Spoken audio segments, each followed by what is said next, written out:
Nervousness की बात कर रही हैं या फियर की बात कर रही हैं या इनफैक्ट स्टेज फियर ही क्यों ना हो, तो जैसे ही हम अपने कॉन्शियस माइंड के द्वारा हम जैसे ही थॉट देते हैं सबकॉन्शियस को, अब तो कुछ खतरा है, अब तो मैं फेल होंगी तो पता नहीं क्या होगा, फेल होंगी तो मेरे फ्रेंड्स क्या सोचेंगे। जैसे ही एक थॉट आया, तो अगर साइंटिफिकली देखा जाए तो ये थॉट जैसे ही आता है हार्मोन सिक्रीट होते हैं और बॉडी प्रिपेयर करने लगती है। तो हमारा सबकॉन्शियस माइंड क्या करता है, बॉडी को प्रिपेयर करने लगता है कि अभी खतरा आ गया, ना मुझे ऑक्सीजन का लेवल बढ़ाना है, हार्ट बीट्स बढ़ाने हैं। तो वो भागने, जैसे वो बॉडी तैयारी कर रहा है आपको इस स्ट्रेस से डील करने के लिए। बट हम कैसे उसको लेते हैं कि बॉडी हमारा साथ नहीं दे रही। यस, बट जबकि बॉडी इज प्रिपेयरिंग यू। ऐसा मेरा एक लाइफ स्टाइल है, तो मैं हमेशा हर जगह टाइम पे नहीं पहुंच रहा हूँ। एग्जाम्पल के तौर पे लेट जाता हूँ 5 मिनट 10 मिनट। अब ये सारी चीज़ें छोटे छोटे जो हम कमिटमेंट्स करते हैं उसको हम ब्रेक कर रहे हैं। वो सारा इन्फॉर्मेशन धीरे धीरे वो सबकॉन्शियस माइंड में बैठ जाता है एक बिलीफ के फॉर्म में। और अचानक मैं ऐसी कोई मैं ट्रेनिंग में जाता हूँ जो मुझे बताया जाता है yes I will be punctual, तो अंदर से आवाज़ आती है तो मैं जानता हूँ ना कि तुम कितने पंक्चुअल हो। वो कन्विक्शन नहीं आ पाता है। रीज़न बिकॉज हमने छोटे छोटे कमिटमेंट ब्रेक किए हैं। सबकॉन्शियस माइंड एक हमारा एक साधन या टूल की तरह हुआ। ये ठीक एग्जाम्पल में देता हूँ, हाथी और जो महावत उसके ऊपर बैठा रहता है जी। तो इतना विशाल का हाथी जो है वो सबकॉन्शियस माइंड हो गया, और महावत जो उसको गाइड कर रहा है that is your conscious mind. तो इस केस में क्या कहेंगे, हाथी महावत का दोस्त है कि नहीं? वो तो दोस्ती है, आप समझ सकते हैं। तो उसमें दोस्त और दुश्मनी की तो अलग बात है। आप उसको जिस प्रकार से हमने कर्म किए हैं, जैसा हमने उसके साथ डील किया है वैसा ही मिलेगा, बिल्कुल नेचर की लॉ की तरह। So it's up to you whether you want to create it enemy, आप उसको अगर अपना शत्रु बनाना चाहें या मित्र, वरना सबकॉन्शियस माइंड तो सबकॉन्शियस माइंड ही है। नमस्कार दोस्तों, स्वागत है आप सभी का हमारे प्रोग्राम जिंदगी बने आसान में। दोस्तों, हमारी सीरीज चल रही है किस तरह से हम अपने इमोशंस के साथ डील करें, अर्थात how to deal with your emotions. आज हम जानेंगे कि किस तरह से इमोशंस को हम अपना सबसे प्यारा दोस्त बना सकते हैं। इसके बारे में जानने के लिए हमारे साथ है राजीव भाई जी, जो कि एक सीनियर सॉफ्टवेयर डेवलपर है। आइए उनसे बातें करते हैं। Om Shanti brother, welcome to our show. Om Shanti brother, हमने पिछले एपिसोड में आपने इतनी खूबसूरती से हमें समझाया था कि किस तरह से इमोशंस ये एक ऐसा शब्द है जो हमारी पूरी ज़िंदगी को एक तरीके से चलाता है।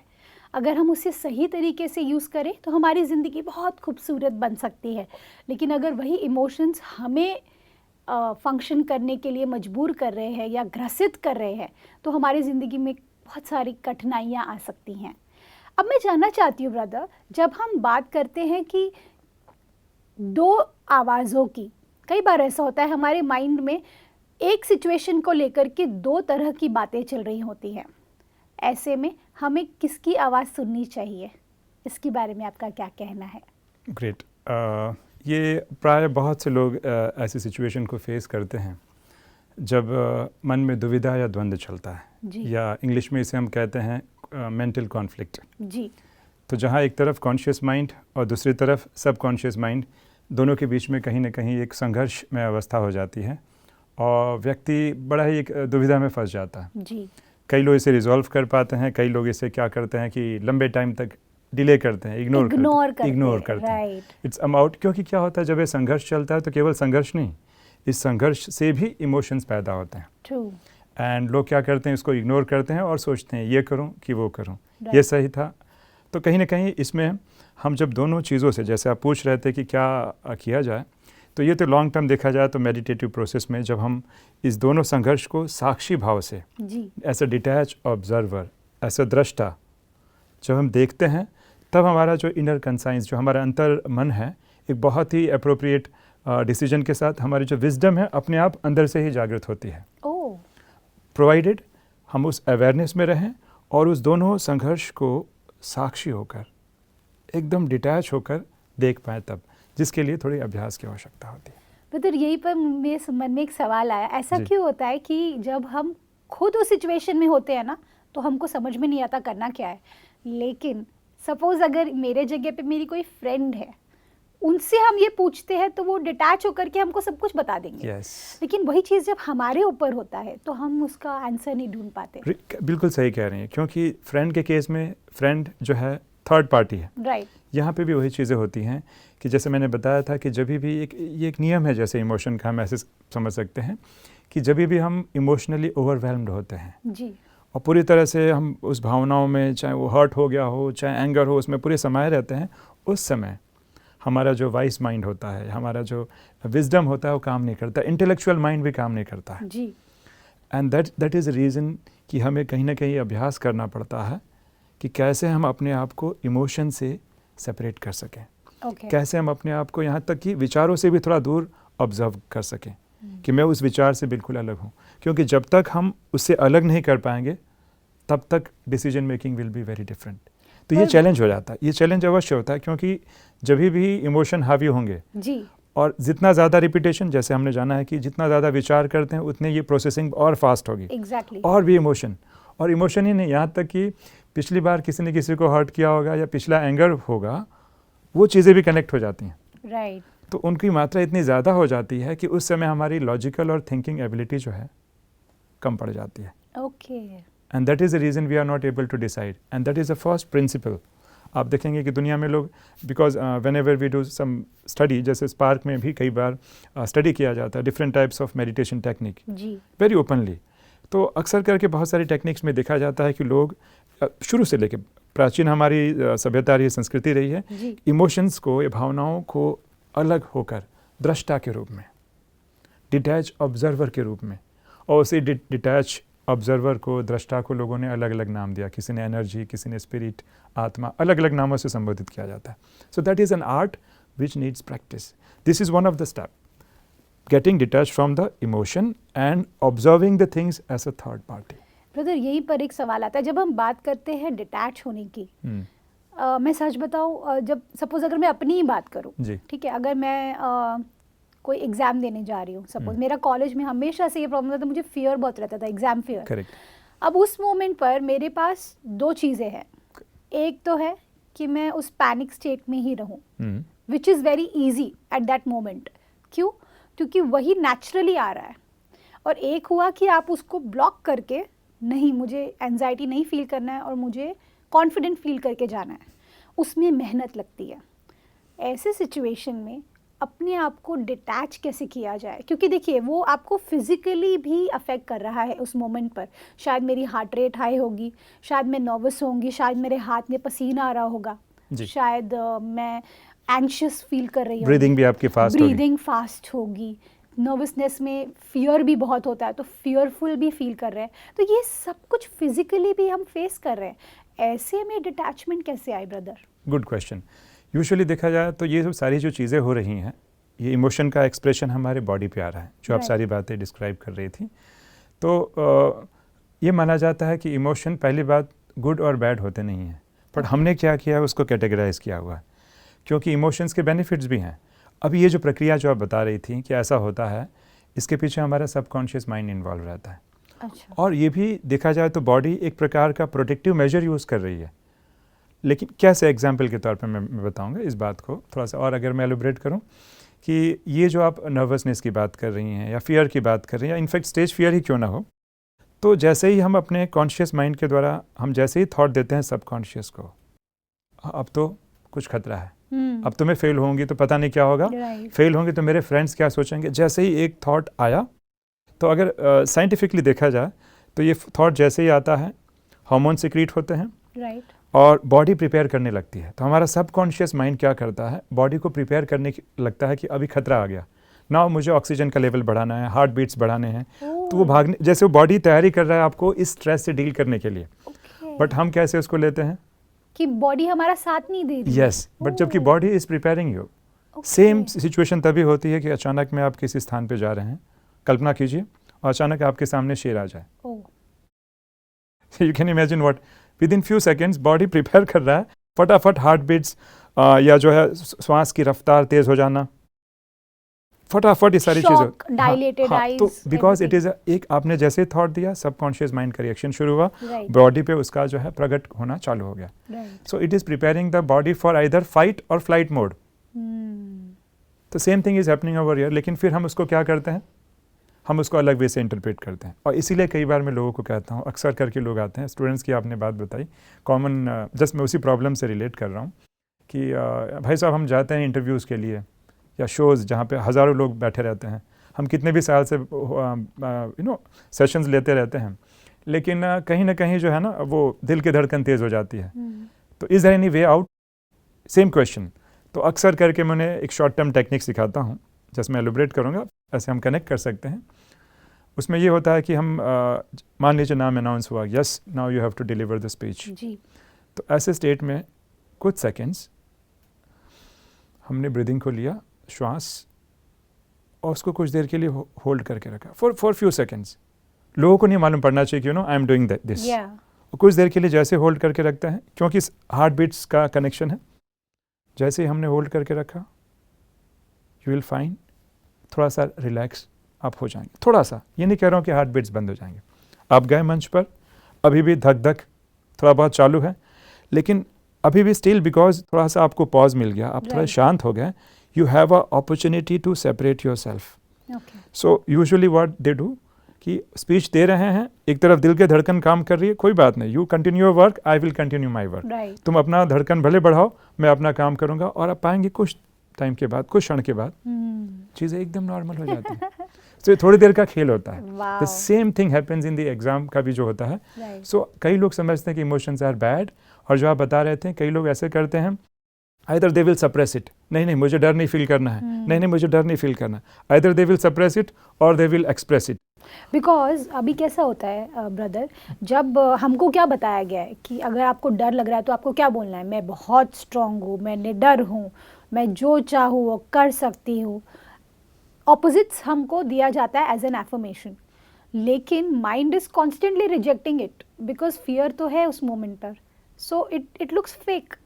करेक्ट, बिल्कुल आप सही कह रहे हैं। और इसलिए कई लोग कहते हैं, मुझे एक हंसी की बात याद आती है, जब छोटे थे, बचपन की जब बातें याद आती हैं, तो वहाँ पे कई बार नॉर्थ साइड में देखा जाता है, कई बार तभी इलेक्ट्रिशियन फॉर एग्जांपल, बिजली गई हुई है और बड़ा बंगलो है, तो छोटा भाई जो कई बार सामान लाने जाता था एग्जांपल के तौर पे, तो उसको मान लीजिए डर लग रहा है, तो कहते थे डर लगे तो गाना गाओ, डर लगे तो गाना गाओ, और वो साथ में जा भी रहा है और बोल भी रहा है। So the same thing happens over here, you know, हम एक तरफ से डर भी रहे हैं और दूसरा अफर्मेशन भी दे रहे हैं, बट ये चीज़ें काम क्यों नहीं कर रही है? क्योंकि हमें कुछ सिद्धांत, कुछ रूल्स होते हैं, उसको अगर हम समझ लें, things will be fine. Okay. And उसमें हमारा ये कॉन्शियस और सबकॉन्शियस माइंड बहुत ही इम्पॉर्टेंट रोल प्ले करता है। Okay. क्योंकि अभी जो दिल की धड़कन बढ़ना, हार्ट बीट्स बढ़ना, स्वेटिंग होना, this all processes are under the control of subconscious mind. Okay. तो अगर ऐसे तो लोग आजकल अवेयर हैं ही, लेकिन अगर ब्रीफ में मैं थोड़ा सा अगर आपको ब्रीफ आउट करूं, जैसे आपने सुना भी होगा कई बार फेमस आइसबर्ग का एग्जाम्पल दिया जाता है, 10% कॉन्शियस, 90% सबकॉन्शियस माइंड, जिसे हिंदी में चेतन मन और अर्धचेतन मन कहते हैं। तो हमारा जो बॉडीली एक्टिविटी होता है, वो सारा का सारा सबकॉन्शियस माइंड के, मेजरली सबकॉन्शियस माइंड के कंट्रोल में होता है। Okay. क्योंकि जैसे मान लीजिए कि हम रात को सो जाते हैं, फिर भी हम अवेयर तो नहीं हैं, ड्रीम्स भले आ रही हैं, लेकिन यहाँ तक कि ड्रीम्स भी सबकॉन्शियस माइंड। रात को मैं सो गया हूँ लेकिन मेरी श्वासें चल रही हैं, रात को मैं सो गया हूँ, मेरे हार्ट बीट्स चल रहे हैं, डाइजेशन प्रोसेस चल रहा है। सो पूरी बॉडी का जो फंक्शनिंग है, ये हमारा सबकॉन्शियस माइंड करता है, और कॉन्शियस माइंड जो इंस्ट्रक्शन या थॉट देगा वो उसको फॉलो कर देता है ब्लाइंडली। और यही डिफरेंस हो जाता है कि कॉन्शियस माइंड लॉजिक अप्लाई करेगा, सबकॉन्शियस माइंड लॉजिक अप्लाई नहीं करेगा, जो कमांड्स दिए गए हैं उसका वो इम्प्लीमेंटेशन करता है। वाओ। इस प्रकार दोनों का कॉम्बिनेशन होता है। लेकिन जो आपने बताया अभी, आप जो बता रहे थे कि ये कैसे हो जाता है संकल्पों की अगर हम बात करें, तो कॉन्शियस और सबकॉन्शियस माइंड के बीच में एक लेयर होता है, और जिसे लोग कहते हैं, विज्ञान की भाषा में लोग क्रिटिकल फिल्टर भी कहते हैं, जहाँ पे हमारी सारी बिलीव्स और मान्यताएं रहती हैं। Okay. तो क्या हुआ कि, और मैंने आपको पहले भी जैसे इसका जिक्र किया था कि मान्यताएं हमारी आमतौर पे 3 चीज़ों से आती हैं। या तो हमने लंबे टाइम का अनुभव हमारा रहा हो, एक्सपीरियंस रहा हो, दूसरा चाइल्डहुड, और तीसरा हम कह रहे थे पास्ट बर्थ की जो बातें बता रहे।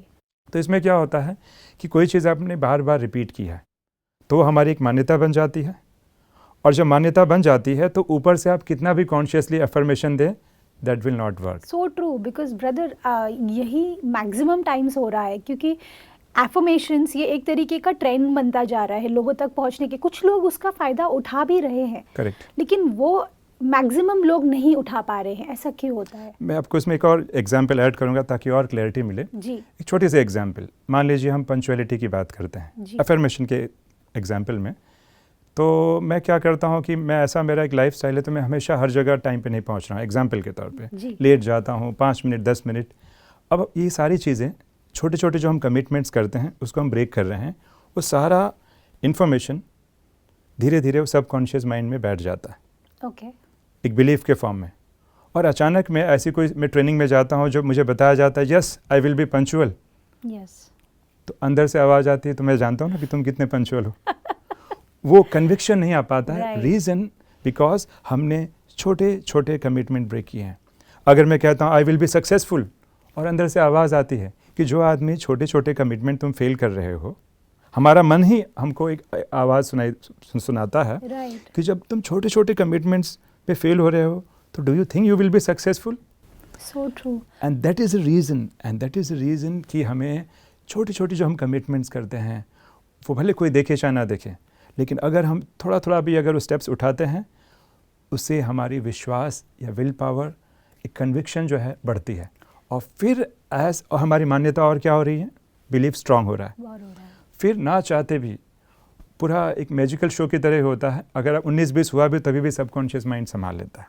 ब्रदर यहीं पर सबकॉन्शियस माइंड हमारा दोस्त है कि नहीं? क्योंकि देखिए आपने अभी 2 मिनट पहले कहा कि आपको ये फीलिंग आती है कि जो सच्चाई बता रहा होता है subconscious mind is telling the truth और हम उसे डिनाई कर रहे होते हैं। तो ये हमारा दोस्त है कि क्या है? क्योंकि क्यों मैं ये जानना चाहती हूँ ब्रदर, क्योंकि देखिए जब हमको एक अंदर से आवाज़ आ रही होती है, कई बार वो आवाज़ सच की होती है, लेकिन हम उसे नज़रअंदाज करते हैं क्योंकि हमारे पास और कोई ऑप्शन नहीं होता या हमें पता ही नहीं होता कि हमें कैसे उसके साथ डील करना है। तो इज़ इट आवर फ्रेंड और नॉट? देखा जाए सबकॉन्शियस माइंड एक हमारा एक साधन या टूल की तरह हुआ। ये ठीक एग्जाम्पल में देता हूँ, हाथी और जो महावत उसके ऊपर बैठा रहता है जी। तो इतना विशाल का हाथी जो है वो सबकॉन्शियस माइंड हो गया और महावत जो उसको गाइड कर रहा है that is your conscious mind. तो इस केस में क्या कहेंगे, हाथी महावत का दोस्त है कि नहीं है? वो तो दोस्ती है, आप समझ सकते हैं। बिल्कुल। तो उसमें दोस्त और दुश्मनी की तो अलग बात है। आप उसको जिस प्रकार से हमने कर्म किए हैं, जैसा हमने उसके साथ डील किया है वैसा ही मिलेगा, बिल्कुल नेचर की लॉ की तरह। Okay. So it's up to you whether you want to create it enemy, आप उसको अगर अपना शत्रु बनाना चाहें या मित्र, वरना सबकॉन्शियस माइंड तो सबकॉन्शियस माइंड ही है। तो it is neutral is what you are trying आप टू कह से? सकते हैं।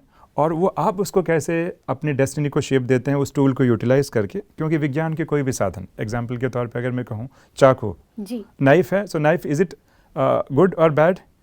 इट्स न्यूट्रल बिकॉज आप उसको अच्छी चीज़, अगर केक कटिंग के लिए यूज़ कर रहे हैं इट्स गुड, और गलत वे में कर रहे हैं तो गलत है। तो प्रकृति के हर साधन उसी प्रकार के, ये हमारे ऊपर डिपेंड करता है कि how we are utilizing it. बिल्कुल और वो समझ या विजडम जो हमें स्पिरिचुअलिटी के थ्रू मिलता है, बिल्कुल, वो हमें बल देता है कैसे इस शक्ति को कार्यान्वित करें। How beautiful. ब्रदर अभी तक एक कॉमन टर्म बहुत यूज़ हो रहा है हमारे एपिसोड्स में, वो है बिलीफ, अर्थात हमारी मान्यताएं। अगर आप उस पर थोड़ा सा रोशनी डालें, बिकॉज मुझे ऐसा लगता है, क्योंकि आपने जितना इम्पोर्टेंस बताई है बिलीफ की, ऐसा मैंने बहुत कम सुना है, तो I think you be the right person to tell about it. जी, बिलीफ जिसे हम मान्यता भी कहते हैं जी, और ये एक बहुत ही इम्पॉर्टेंट विषय है जो पूरे हमारे लाइफस्टाइल, हमारे बिहेवियर, यहाँ तक कि हमारे ऑटोमेटिक थॉट्स की जो हम बात कर रहे थे उसको भी गाइड करता है।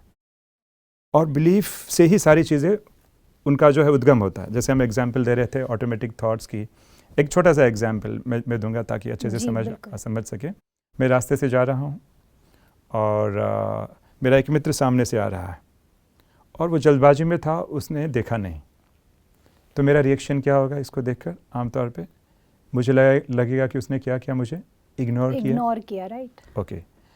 तो जैसे मैंने पहले आपको बताया था, इस केस में क्या होगा, क्या मेरे थॉट प्रोसेसेस चलेंगे? क्या लग रहा है, सिर्फ इतना ही चलेगा कि इसने मुझे इग्नोर किया? नहीं, वो बहुत पहले से भी मुझे इग्नोर कर रहे थे, शायद हम ये बोल सकते हैं। दूसरा थॉट आ सकता है कि वो शायद मुझे लाइक नहीं करते। गुड। मैं थोड़ा सा इंटरप्ट करूँगा। आपने ही स्वयं बोला कि अगर मेरी मान्यता है, मान लीजिए कि बचपन में मुझे रिजेक्ट किया गया बार बार, तो मेरी एक मान्यता है कि अगर कोई मुझे रिस्पॉन्ड नहीं कर रहा that means it doesn't likes me. तो ये मेरी मान्यता है। अब ये मेरी मान्यता थी। अब जैसे ही मित्र आया तो पहला मन में थॉट क्या चलेगा कि अच्छा सामने से आ रहा है, मेरी तरफ क्यों नहीं देखा। अतः लगता है कि उसने मुझे इग्नोर किया। उसने इग्नोर किया that means it doesn't like me, वो मुझे पसंद नहीं करता। मान्यताएं ने काम किया, that means I am bad, मेरे में कुछ प्रॉब्लम है। राइट। तो हो सकता है कि मैं इसके बाद इमोशन क्या जनरेट होंगे। अब ये तो थॉट प्रोसेस हुआ, ऑटोमेटिक थॉट भी आया, लेकिन जो मूल मान्यता जो छिपी थी, बिलीव जो छिपा था कि लोग मुझे लाइक नहीं करते हैं, तो उस मान्यता के बेसिस पे पूरा हमारा थॉट प्रोसेस चलता है। राइट, पूरा डायलॉग क्रिएट हो गया। पूरा डायलॉग, लेकिन लोगों को ना ऊपरी डायलॉग सुनाई देता है, वो जो ऑटोमेटिक जो थॉट्स आते हैं वो सुनाई देता है जी। लेकिन अंडरलाइंग बिलीफ ही मेन रहता है कि कैसा बिलीफ या मान्यताएं हमने पकड़ के रखी हैं। और एक और चीज़ है वेरी इंपॉर्टेंट, वो ये है कि जितनी रिजिडली, जितनी ज़ोर से, कट्टरता से हमने उस मान्यता को पकड़ी रहती है, उतना ट्रेमेंडस अमाउंट ऑफ इमोशंस या भावनाएं क्रिएट होती हैं। अगर मेरी मान्यता बहुत हल्की है, लाइट है, तो मुझे थोड़ा सा कम हर्ट होगा या कम जो है निराशा जो है फील होगी। तो ये मान्यताएं जो है हमारे लिए काफ़ी इम्पॉर्टेंट रोल प्ले करती है। और दूसरी तरफ अब सेकंड केस में पकड़ता हूँ कि मान लीजिए कि मेरी ऐसी मान्यता नहीं है, तो कैसे, किस प्रकार के थॉट्स और फीलिंग आएंगे। हो सकता है कि आप जो बिजी होंगे एंड उनको मैं दिखाई नहीं दिया होगा, और हो सकता है वो बहुत परेशान रहे हो, दैट मीन्स मुझे उनसे मिलना चाहिए। अब यहाँ पे कौन सी फीलिंग आई? Concern, yes. तो सिचुएशन एक जो मैं पहले ही बता रहा था कि जिस पे हमें बहुत ध्यान देना है कि परिस्थिति या सिचुएशन इमोशन जनरेट नहीं करती, लेकिन उस सिचुएशन के प्रति, उस परिस्थिति के प्रति हमारी मान्यता क्या है, बिलीफ क्या है, वो इमोशन या भावनाओं को जनरेट करता है। तो परिस्थिति से मनोस्थिति नहीं बनती, परिस्थिति से मनोस्थिति नहीं बनती, लेकिन उस परिस्थिति के प्रति हमारी मूल मान्यताएं, कोर बिलीफ हैं, वो डिटरमाइन करते हैं कि कैसी मेरी मनोस्थिति होगी। ब्रदर, आज के एपिसोड में मुझे बहुत कुछ आपसे सीखने को मिला, जिसमें मुझे सबसे इंटरेस्टिंग बात ये लगी कि हमारी जो मान्यताएं हैं, अर्थात हमारे जो बिलीफ्स हैं, ये हम खुद क्रिएट करते हैं। भले ही वो कोई भी सिचुएशन में हम हो, किसी भी तरह के प्रॉब्लम्स में हम हो, लेकिन we can take charge of it. Yes. Thank you so much brother, thank you for coming in our show. Om Shanti. Om Shanti. दोस्तों, आज के एपिसोड में हमने जाना कि खुशी ये हमारे बिलीफ्स पर निर्भर करती है।